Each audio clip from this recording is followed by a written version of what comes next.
Nilinlang nila ng tao. Nilinlang nila ng tao yan. Nasabi niya nagpapatay ng ospital. Tatanungin nga kayo, ano ang pinakamayamang syudad sa Pangasinan?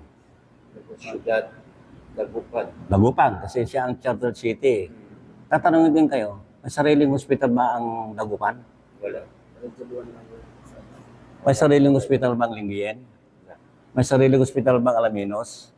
May sariling ospital bang mga Tarem? May sariling ospital ba Aswal? Wala. Mayroon, pero hindi ospital.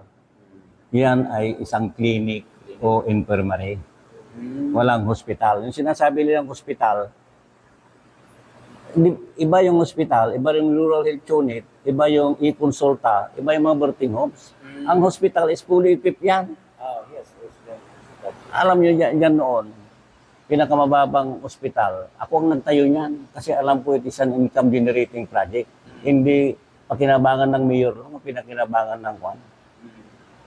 Alam nyo, totoo na yearly yan ay may nakukulikta halimbawa sa PhilHealth. PhilHealth, 3 million.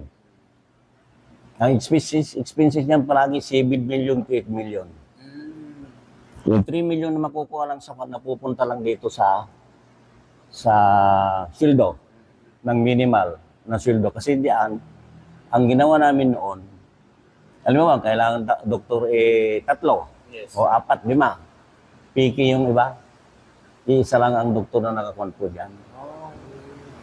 Yung mga nurses na yan, mga kuan, piki iba. Kuan lang pangalan lang. Nung iniwan ko yan, yung 2010, accredited na yung PhilHealth yan. Bumalik ako ng 2022. Lahat yan lugi ng taon. Pinakuan ko kay accountant. Yung June 30, anong gagawin natin to? Lugi na kagad ng may 2 milyon.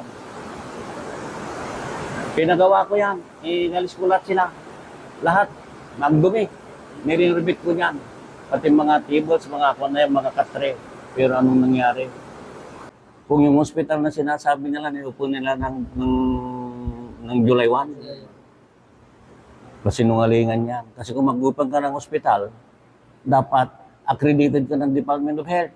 Ang daming requirements siya. Alam nyo ba kailangan ngayon? Rural health unit alone, sabi ni doktora, it needs 8 doctors.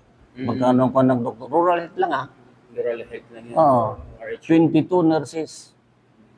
Pinukan lang ng ang laboratory. Much more sa hospital. I-accredit mo pa yan ng building mo.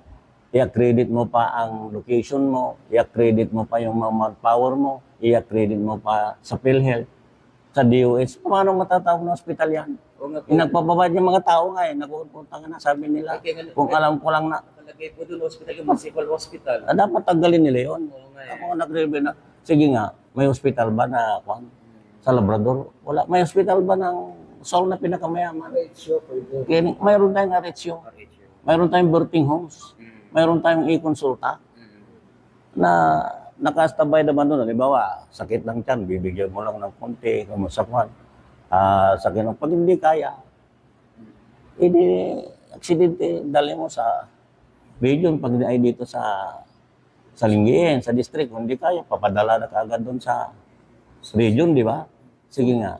Oo, kasi yun ang pinaniwanan ng tao na pinagdamot ko ang health services. Nasabi nila hospital, hindi man naintindihan. Maliwanag ba tayo sa hospital? Na hindi hospital yun. Ang na pinakamayamang bayan, itong Sual, puntahan nyo sa kanya kung hindi hospital ba yun? Clinic, o kaya infirmary. Hindi ninuko nila tao.